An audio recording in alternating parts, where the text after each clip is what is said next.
चित्तौड़गढ़ का किला ऐसा किला है जिसके बारे में हम जितना जानते हैं उससे और अधिक जानना चाहते हैं।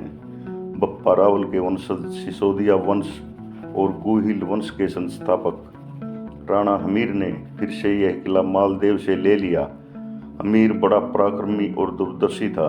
बहुत वर्षों तक शासन करने के बाद उसने अपने राज्य का विस्तार किया और उसके प्रयत्नों से चित्तौड़ का गौरव फिर से लौट आया। उसके बाद सन 1534 में गुजरात के शासक बहादुर शाह ने चित्तौड़ पर आक्रमण कर दिया। उस समय चित्तौड़ पर रानी कर्णावती शासक थी।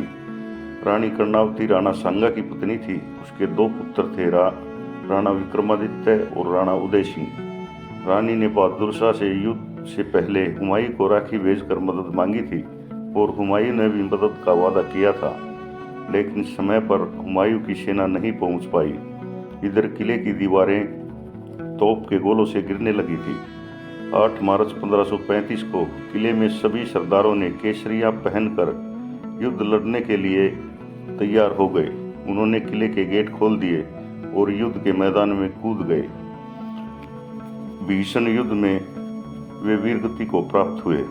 महारानी कर्णावती ने 13,000 रानियों के साथ जौहर की तैयारी की थी। जब उन्हें बाहर राजपूतों के हारने का समाचार मिला तो वे सभी जौहर की ज्वाला में कूद गई। यह चित्तौड़ के इतिहास का दूसरा साका था।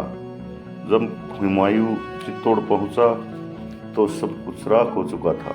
1567 में अकबर ने चित्तौड़ पर आक्रमण किया था और इसे अपने अधीन कर लिया था।